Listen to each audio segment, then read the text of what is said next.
আসসালামু আলাইকুম। ক্লাস 10 তোমাদের বিভিন্ন ঘনবস্তু সংক্রান্ত বাস্তব সমস্যার আমরা প্রায় বড় প্রশ্নগুলো শেষের দিকে চলে এসেছি। আমাদের 14 দাগের পর্যন্ত অঙ্কগুলো পড়ানো হয়েছে, দেখানো হয়েছে। আজকে আমরা বড় প্রশ্নগুলো শেষ করব। তো এই অঙ্কগুলো তোমরা বারবার প্র্যাকটিস করবে, কারণ এখান থেকে একটা মাধ্যমিক পরীক্ষায় অঙ্ক আসবে। তাই এটাকে একটু গুরুত্ব হারে তোমরা প্র্যাকটিসগুলো ভালো করে তৈরি করে নেবে অঙ্কগুলো।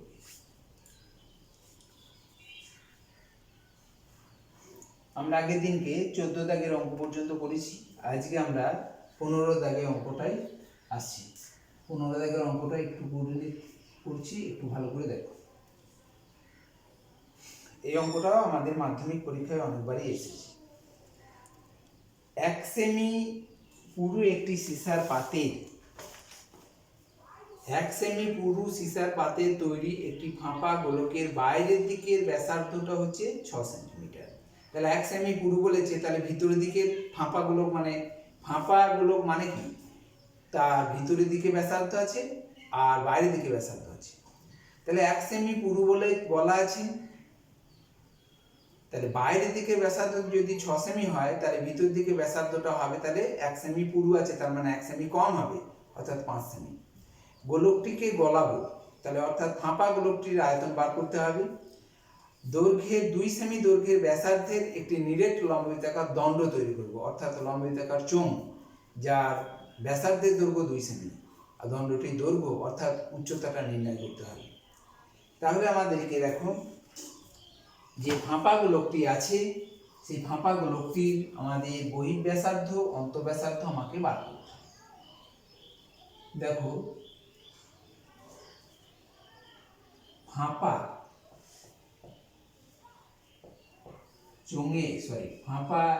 গোলকের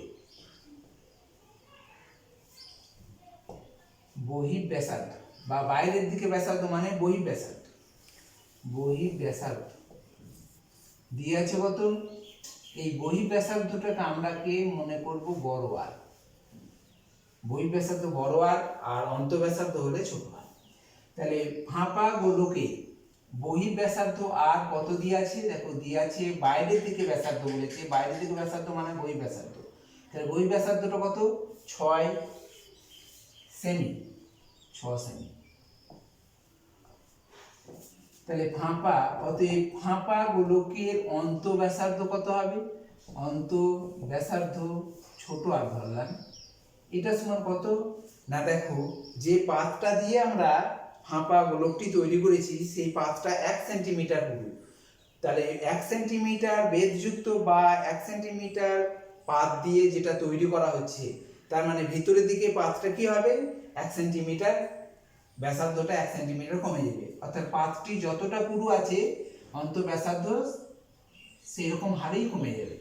যদি 1/2 সেন্টিমিটার থাকতো তাহলে হাফ কমে যেত, 2 সেন্টিমিটার যদি থাকতো পুরু তাহলে 2 সেন্টিমিটার কমে যেত। তাহলে অন্তঃব্যাসার্ধ কত সেমি হলো? 5 সেমি। 1 সেন্টিমিটার পুরু আছে পাতটা, সেই জন্য 1 সেন্টিমিটার বাদ। 2 সেন্টিমিটার পুরু হলে 2 সেন্টিমিটার বাদ দিতাম। তাহলে ফাঁপা গোলকের বহিঃব্যাসার্ধ জানা আছে, ফাঁপা গোলকের অন্তঃব্যাসার্ধ আমাদের জানা হয়ে গেল। তাহলে অতএব ফাঁপা গোলকের আয়তন, আমরা যখন গোলকের অঙ্ক করেছি নিশ্চয়ই আমাদের পড়ানো হয়েছে ফাঁপা গোলকের আয়তন কিভাবে করতে হয়। না, ফাঁপা গোলকের আয়তন হচ্ছে 4/3 পাই বড় আর কিউব মাইনাস ছোট আর কিউব। তো বড় আর বলতে বহিঃব্যাসার্ধ আর ছোট আর বলতে অন্তঃব্যাসার্ধ, আমাদের জানা আছে, আমরা দেখে দেখে বসিয়ে দেয়। তাহলে এখানে কি হবে? এককটা ঘন সেমি। তাহলে আমরা লিখবো 4/3 গণিত 22/7 পায়ের মান। আর বলতে এখানে 6 তার কিউব, আর বলতে এখানে ছোট আর বলতে 5 তার কিউব, ঘন সেমি। 4/3 গণিত 22/7 গণিত, এবং 6 এর কিউব মানে 216 আর 5 এর কিউব মানে 125। 6 কিউ মানে 3টে 6-এর গুণফল দেখবে 216 হবে, আর 3টে 5-এর গুণফল 125 ঘন সেমি। তো 4/3 গণিত 22/7 গণিত 215 থেকে এটা যদি আমরা বিয়োগ করি পাবো 5 1 6 1 6 2 আর 5 9 11 আমি এত ঘন সেমি। আমরা পেয়ে গেলাম ফাঁপা গোলকটির আয়তন। এই ফাঁপা গোলকটি গলিয়ে কি তৈরি করেছে না লম্ববৃত্তাকার একটি দণ্ড তৈরি করা হয়েছে। সেই লম্ববৃত্তাকার দণ্ডের ব্যাসার্ধটা দিয়ে আছে কত 2 সেন্টিমিটার, আর কি না লম্ববৃত্তাকার দণ্ডটির দৈর্ঘ্য কত হবে, দৈর্ঘ্য মানে এখানে উচ্চতা। মনে করি লম্ব বৃত্তাকার দণ্ডের দৈর্ঘ্য বলতে এখানে উচ্চতা সমান কত, আমরা x ধরে নিলাম। x কি আছে সেন্টিমিটার, এখানে একক সেন্টিমিটার, তাহলে আমরা সেন্টিমিটার। তাহলে লম্ববৃত্তাকার দণ্ডের দৈর্ঘ্যটা বা উচ্চতাটা হচ্ছে x সেন্টিমিটার, আর লম্ববৃত্তাকার দণ্ডের ব্যাসার্ধ বলে দিয়েছিলাম, লম্ববৃত্তাকার দণ্ডের ব্যাসার্ধটা বলে দিয়েছে 2 সেন্টিমিটার, যেটা বই আছে সেটা আমার লেখা দরকার নেই। অতএব লম্ববৃত্তাকার আর তোমরা যদি লেখো তাহলে অসুবিধা নেই, লম্ববৃত্তাকার দণ্ডের ব্যাসার্ধ যদি পারো লিখে দেবে, ব্যাসার্ধটা কত আছে 2 সেন্টিমিটার। তাহলে অতএব লম্ববৃত্তাকার দণ্ডের আয়তন লম্ববৃত্তাকার দণ্ড মানে হচ্ছে লম্ববৃত্তাকার চোঙ, তার আয়তনের সূত্র হচ্ছে পাই r স্কয়ার h ঘন সেন্টিমিটার।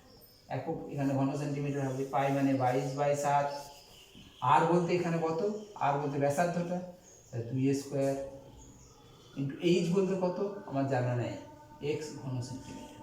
তাহলে 22/7 2 স্কয়ার মানে 4 গণিত x ঘন সেন্টিমিটার। দেখো এইটা গলিয়ে আমরা দণ্ডটা তৈরি করছি, তাহলে দণ্ডের আয়তন আর গোলকের ফাঁপা গোলকের আয়তনটা সমান। তাহলে আমরা কি লিখবো, শর্তে 22/7 গণিত 4 তলায় 1 আছে মনে করবে, গণিত x সমান কত না এই আয়তনটা 4/3 গণিত 22/7 গণিত 91 তো তলায় 1 আছে মনে করবে। এখান থেকে আমাকে x এর মান বার করতে হবে, তাহলে x সমান আমরা কি লিখব না 4/3 গণিত 22/7 লিখলাম বা 91/1 লিখলাম, এটা গুণ চিহ্ন এটা আছে, গুণ আকার আছে, এইদিকে নিয়ে গেলাম ভাগ হলো, ভাগটাকে গুণ চিহ্ন করলে আমরা উল্টিয়ে দিতে পারি, তাহলে আমরা লিখব 7/22 গুণ 1/4। দেখো এখানে আমরা কাটাকাটি করলাম, 7 একে 7 7 একে 7, 22 একে 22 22 একে 22, 4 একে 4 4 একে 4, তাহলে x সমান কত থাকলো 91/3। এই ভাগটা একটু ভালো করে দেখো, 91 কে 3 দিয়ে ভাগটা অনেক সময় ভুল করে দেয়। তাহলে 91 কে 3 দিয়ে ভাগ করলে 3 3 9 মিলে গেল। 1 নেমে এসে যায় না বলে 0 দিতে হয়, 1 নেমে এসে ভাজকের সঙ্গে যাচ্ছে না, তখন যাচ্ছে না বলে আমাকে 0 দিতে হয়, এখানে দিয়ে 30 পূর্ণ 1/3।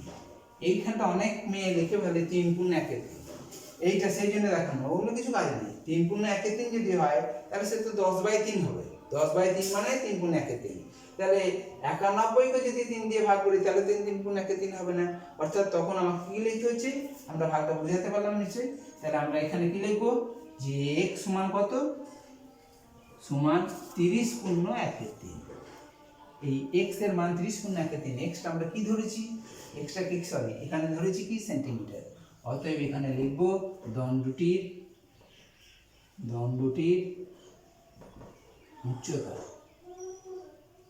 উচ্চতা বা দৈর্ঘ্যটা কত হবে না 30 পূর্ণ 1/3 সেন্টিমিটার। তাহলে এই অঙ্কটা কি করলাম, প্রথমে ফাঁপা চোঙের আয়তন করলাম, ফাঁপা চোঙের আয়তন থেকে এবার লম্ববৃত্তাকার দণ্ডটা গলিয়ে ওটাকে লম্ববৃত্তাকার দণ্ড তৈরি করেছি, তার মানে লম্ববৃত্তাকার দণ্ডটির আয়তন করলাম। দিয়ে এই দুটোর আয়তনটা সমান দেখিয়ে আমরা এক্স এর মান বার করতে হবে, অর্থাৎ দণ্ডটির দৈর্ঘ্যটা কত হবে সেটা আমাকে বার করতে হবে। বেশ, এরপরে আমরা পরের দাগের অঙ্কটায় চলে যাব।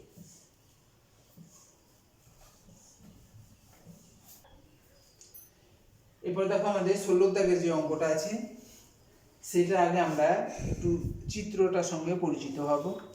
ছবিটা একটু ভালো করে দেখবে, আর তোমরা এটাকে একটা উদাহরণস্বরূপ তোমরা একটা কোনো জিনিসকে এইরকম আকারে ঘনবস্তু জিনিসটাকে দেখে অঙ্কটা করলে তোমাদের কাছে বেশি সহজ মনে হবে। দেখো অঙ্কটা বলছি, 2 মিটার লম্বা একটি আয়তঘনকার কাঠের লগের প্রস্থচ্ছেদ বর্গাকার এবং তার প্রতিটি বাহুর দৈর্ঘ্য 14 ডেসিমিটার। সবচেয়ে কম কাঠ যদি নষ্ট করি তাহলে লগটি যদি একটি লম্বায়িতাকার গুঁড়িতে পরিণত করা যায় তবে তাতে কত ঘনমিটার কাঠ থাকবে আর কত ঘনমিটার কাঠ নষ্ট হবে। দেখো আমরা ছবিটাকে আগে দেখি যে আমরা একটা প্রত্যেকের বাড়িতেই দেখবে যে দরজার যে ফ্রেমগুলো আছে সেই দরজার ফ্রেমগুলোকে আমরা যদি মনে করি এরকম একটা কাঠের লগ, যে এখানে দেখবে একটা কাঠ আছে, সেই কাঠটা হচ্ছে কি এই দিকের যে এইটাকে হচ্ছে বর্গাকার, এটা হচ্ছে বর্গাকার, আর এইরকম ভাবে কাঠ এটা একটা, যেটা আমরা কি বললাম একটা যে বাড়ির যে দরজার যে ফ্রেমগুলো সেই ফ্রেমগুলোর দিকে যদি আমরা তাকাই তাহলে দেখবে এইরকম ধরনেরই আমরা কাঠগুলো দেখতে পাই। তাহলে এটা হচ্ছে বর্গাকার, এই বর্গাকার এইটা হচ্ছে প্রত্যেকটা বাহুর দৈর্ঘ্য দিয়ে আছে কত, যে বর্গাকার বাহুর দৈর্ঘ্যটা দিয়ে আছে 14 ডেসিমিটার দিয়ে আছে। আর এইটাকে বলা হচ্ছে তার হাইট, এইচ, এইটার টোটালটা হচ্ছে উচ্চতা, এই এইচটা দিয়ে আছে 2 মিটার, এইচ মানে হচ্ছে 2 মিটার দিয়ে আছে। এবার বলেছে যে এর মধ্যে যদি আমরা সবচেয়ে কম কাঠ নষ্ট করি দিয়ে একটা লম্বায়িতাকার গুঁড়ি তৈরি করি, তাহলে লম্বায়িতাকার গুঁড়ি তৈরি করতে গেলে এইটা কি করতে হবে না, আমাকে এইরকম রূপ দিতে হবে, এইরকম আকারে। তো এই জিনিসটাকে যদি এর ভিতরে আমরা এইরকম জিনিস রূপ আনতে চাই তাহলে আমাকে কি করতে হবে, এখানে একটা বড় একটা বৃত্ত, সব থেকে বড় বৃত্ত আমাকে এখানে অঙ্কন করতে হবে।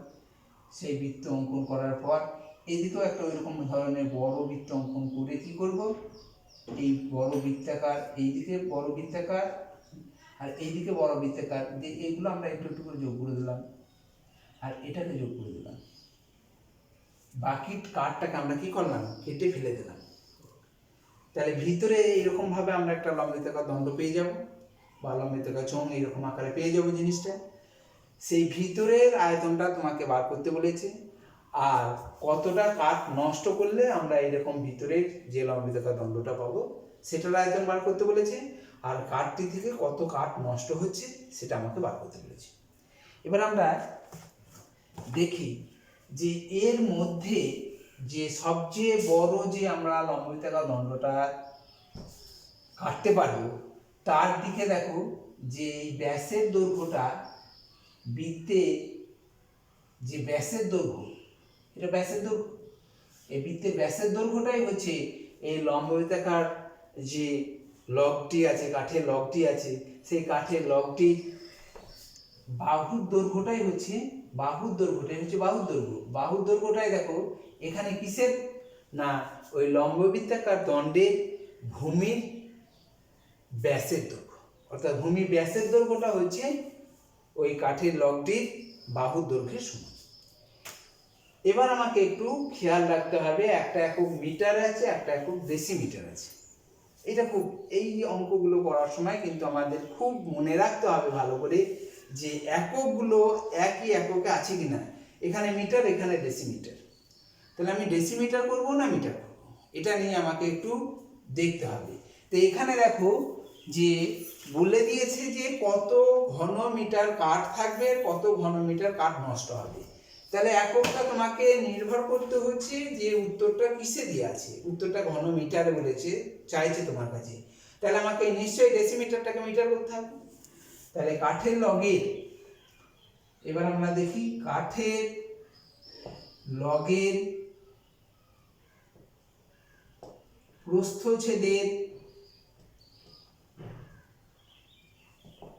প্রস্থচ্ছেদের কি আছে, বাহুর দৈর্ঘ্য কত, প্রস্থচ্ছেদের বাহুর দৈর্ঘ্যটা কত দিয়ে আছে, 14 ডেসিমিটার। এটাকে আমাকে কিসে পরিণত করতে হবে, মিটারে পরিণত করতে হবে। ডেসিমিটারকে মিটার করা সহজ, 10 দিয়ে ভাগ, 10 দিয়ে ভাগ মানে 14/10 ডেসিমিটার বাহুর দৈর্ঘ্যটা।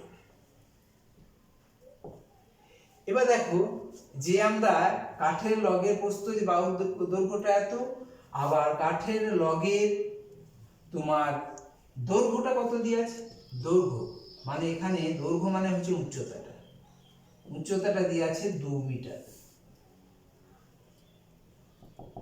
তাহলে আমাকে হিসাবটা করতে হবে। প্রথমে যে কাঠটি আছে, যে আয়তঘনকার কাঠ আছে, সেই কাঠের লগের আয়তন কত। অতএব আয়তঘনকার, এটা আয়তঘনকার লিখবে,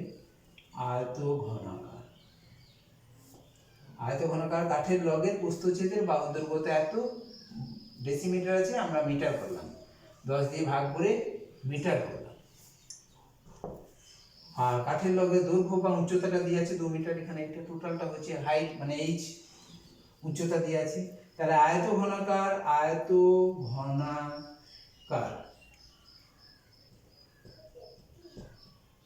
কাঠের লগের কি আয়তন কত। আয়তনের সূত্র কি না, আয়তনের সূত্র হচ্ছে দৈর্ঘ্য গণিত প্রস্থ গণিত উচ্চতা। এটা আয়তঘনকার, তাহলে দৈর্ঘ্য গণিত প্রস্থ গণিত উচ্চতা, তারপর দৈর্ঘ্য গণিত প্রস্থ গণিত উচ্চতা। উচ্চতাটা এই আমরা জানি 2 মিটার, তাহলে দৈর্ঘ্য আর প্রস্থটা কত, কারণ এটা একটা বর্গাকার বলে দিয়েছে, তাহলে তার বর্গাকারের মানে হচ্ছে তার দৈর্ঘ্য প্রস্থ দুটোই সমান। তাহলে দৈর্ঘ্য কত হবে আর প্রস্থ কত হবে, এই বাহুর দৈর্ঘ্যটাই দৈর্ঘ্য প্রস্থ হয়ে গেল। এটা যেহেতু বর্গাকার, এটা তো বর্গাকার বলে দিয়েছে, তাহলে বাহুর দৈর্ঘ্য হচ্ছে কি, বাহুর দৈর্ঘ্যটা হলো 14/10 মিটার, আবার প্রস্থটাও 14/10 মিটার, আর উচ্চতাটা কত মিটার, 2 মিটার। তাহলে এত ঘন মিটার। এটা হলো কাঠের লগটির আয়তন। তাহলে আমরা পাবো কত, দেখো 14 196 হলো, 14 আর 14 গুণ করলে 196, তাকে আমরা 2 দিয়ে গুণ করলাম। তলায় কাটাকাটি করলে আমরা সুবিধা পাবো না কিছু, 100 দিয়ে ভাগ করাটাই বেশি সুবিধা। তাহলে 2 2 6 12, 19 2 38 এবং 39, তাহলে 392/100 এত ঘন মিটার, মানে হচ্ছে কত, 3.92 ঘন মিটার। এটা হচ্ছে যে আমার কাঠটা ছিল সেই কাঠটার আয়তন। তা কাঠের আয়তন আমরা পেয়ে গেলাম কত, 3.92 ঘন মিটার। এবার এই কাঠটা থেকে আমরা এবার যে সবচেয়ে বড় মাপের লম্বায়িতাকার দণ্ডটি তৈরি করব, তার বাহুর দৈর্ঘ্য বার করব, তার ব্যাসার্ধ দেব। দেখো সবচেয়ে বড় মাপের যে লম্বায়িতাকার শঙ্কু, লম্বায়িতাকার চোঙ তৈরি করা যাবে, যে কাঠের লগ থেকে, কাঠের লগটি থেকে যে সবচেয়ে বড় মাপের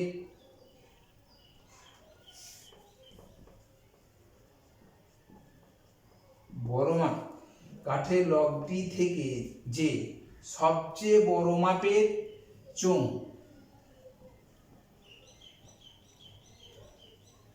কাটা যাবে, তার ব্যাসের দৈর্ঘ্য, দেখো তার ব্যাসের দৈর্ঘ্যটা কত হবে না, ওই লগটির বাহুর দৈর্ঘ্য, কাঠের লগটির বাহুর দৈর্ঘ্য, বাহুর দৈর্ঘ্য। এখানে বাহুর দৈর্ঘ্য বলতে এই প্রস্থচ্ছেদের বাহুর দৈর্ঘ্যটাকে বোঝানো হয়েছে। তাহলে বাহুর দৈর্ঘ্যটা কত দিয়ে আছে, 14/10 মিটার। যদি ব্যাসের দৈর্ঘ্যটা 14/10 হয়, অতএব ব্যাসার্ধ কত হবে ব্যাসার্ধ কত হবে 14/10, আবার 2 দিয়ে আমাকে আবার কি করতে হচ্ছে ভাগ করতে হচ্ছে, অর্থাৎ 14/20, 14/20 মিটার।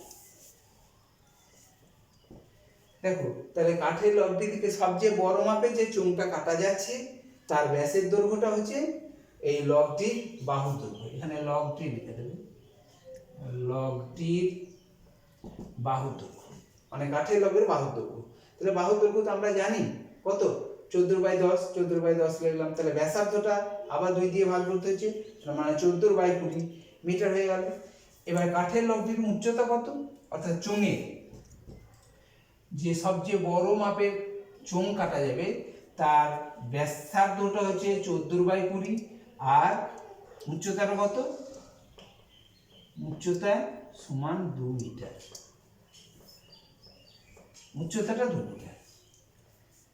তাহলে বড় মাপে যে চোঙটা কাটা গেল তাহলে চোঙের আয়তন কত, অতএব এখন চোঙের আয়তনের সূত্র, চোঙের আয়তন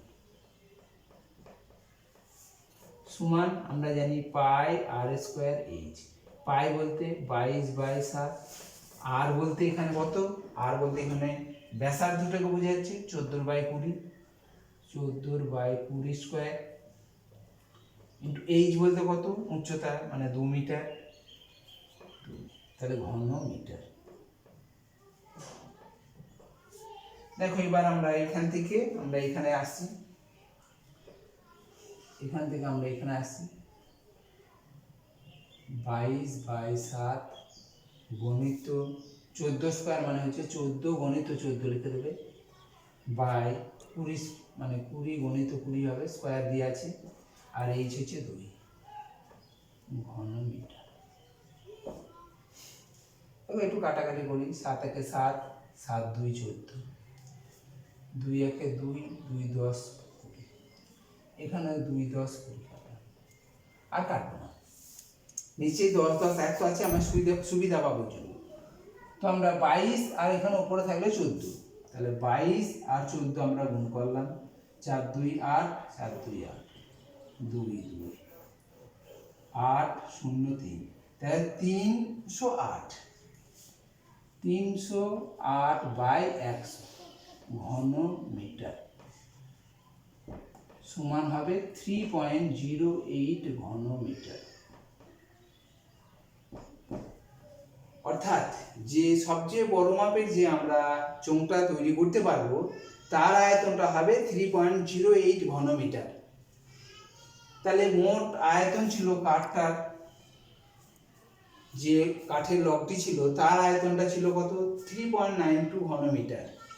এটা কাঠ ছিল, সেই কাঠটা কেটে কেটে কেটে কেটে বাদ দিয়ে দিয়ে আমরা কি করেছি, আমরা সেই কাঠটা থেকে বড় মাপের চোঙটা আমরা কেটে নিয়েছি, তার আয়তনটা হয়েছে 3.08 মিটার। তাহলে কিছুটা কাঠ নষ্ট হয়েছে, তাহলে কতটা কাঠ নষ্ট হলো, তাহলে এই কাঠ এইটা থেকে এইটা বিয়োগ করলেই আমরা কাঠ নষ্ট হয়েছে কতটা সেটা আমরা বুঝতে পারবো। তাহলে কত ঘন মিটার কাঠ নষ্ট হলো, অতএব নষ্ট কাঠের পরিমাণ, নষ্ট কাঠের পরিমাণ কত হবে না, মোট কাঠের আয়তন 3.92, তা থেকে আমাকে বিয়োগ করতে হবে 3.08 ঘন মিটার সমান কত, এইটা থেকে এটা বিয়োগ করলে আমরা পাবো 8 আর 5 12 4 12 1 8 আর 3 3 মিলে যাচ্ছে 0.84 ঘন মিটার। অর্থাৎ সবচেয়ে বড় মাপে যে চোঙটা কাটতে পারলাম তার আয়তন হচ্ছে 3.08 ঘন মিটার, আর কাঠ নষ্ট হয়ে গেল কত 0.84 ঘন মিটার। এইরকম ধরনের অঙ্ক আমাদের কি আছে দেখবে, তোমাদের প্রয়োগ 10-এর অঙ্কটা, 10-এর অঙ্কটা ভালো করে সেই জন্য করে নেবে, কারণ 10-এর অঙ্কটা আর এখানকার 16-এর অঙ্কটা প্রায় একই রকমের, তোমরা নিজেরা করে নেবে। আজকে এই পর্যন্তই। এরপরেই আমরা প্রয়োগের বেশিরভাগ প্রয়োগগুলো আমাদের করে দেওয়া আছে, তাই তোমরা একটু প্রয়োগগুলো ভালো করে দেখে নেবে আর চেষ্টা করবে নিজেরা অঙ্কগুলো তৈরি করার। নিজে অঙ্কগুলো করে দিয়ে আছে সেগুলো দিকে না দেখে নিজে নিজেই আমরা এইগুলোকে সমাধান করার চেষ্টা করব। তাতে অসুবিধা হলে তারপর দেখব। আর যেগুলো করে দিয়ে আছে সেগুলো তোমরা নিজেরা কাজ করে নেবে, নিজেদের কাজ এগুলো করে নেবে।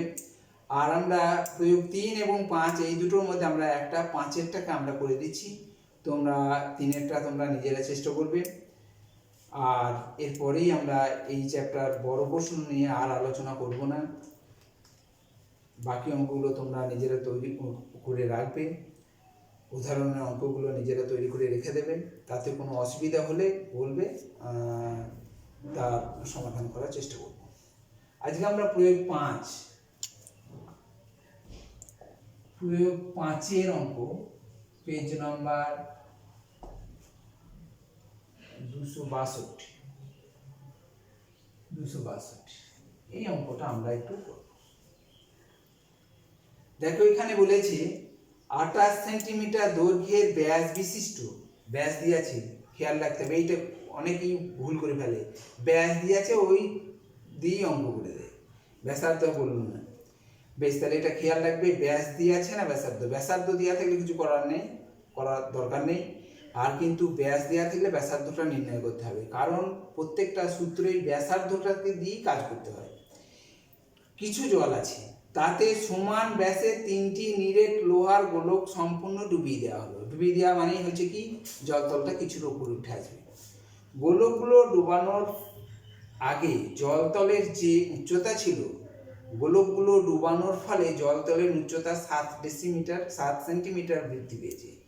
তাহলে দেখো, 3টে যে গোলক ডুবিয়েছি সেই ডুবানোর ফলে 7 সেন্টিমিটার জলতল বৃদ্ধি পেয়েছে। আমরা 1 সেন্টিমিটার বৃদ্ধি পেয়েছে সেখান থেকে বার করছিলাম, এখানে বলে দিয়েছে 7 সেন্টিমিটার। গোলকগুলির ব্যাস কত?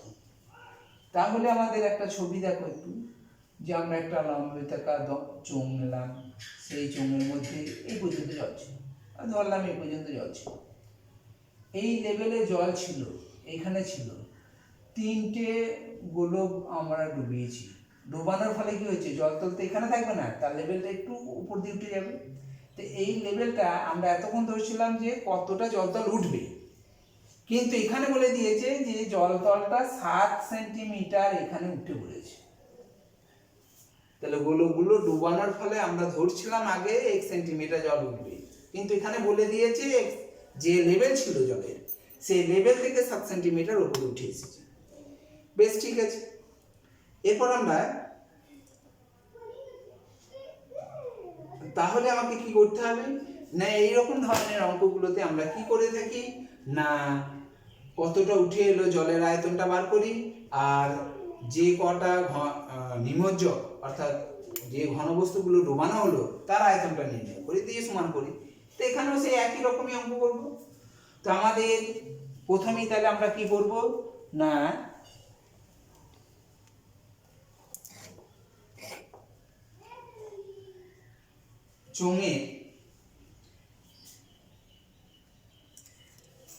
চোঙের ব্যাসার্ধ, চোঙের ব্যাসার্ধটা কত না 28 সেমি ব্যাস দিয়ে আছে, তাহলে ব্যাসার্ধ কত হবে 28/2 সমান 14 সেমি। এখানে সব থেকে সুবিধা আছে, সবগুলো সেন্টিমিটার দিয়ে আছে, কোনো ঝামেলা নেই। তাহলে 7 সেমি হলো। আর উঠে আসা চোঙে উঠে আসা জলের উচ্চতা, এই উঠে আসা জলের উচ্চতাটাও আমাদের বলে দিয়েছে 7 সেন্টিমিটার। ভালো কথা। তাহলে চোঙের ব্যাসার্ধ জানি, চোঙের উঠে আসা জলের উচ্চতা মানে এইটাও জানি, আর জানি এই জানি, আয়তন বার করব। অতএব চোঙে উঠে আসা জলের আয়তন, আয়তনের সূত্র কি না পাই r²h। পাই মানে 22/7, আর মানে কত, ব্যাসার্ধটাই হচ্ছে আর, তাহলে 14²। এইচ কত, জলতল কতটা উঠলো 7 সেন্টিমিটার, তাহলে সেমি আছে তার মানে ঘন সেমি হয়ে গেল।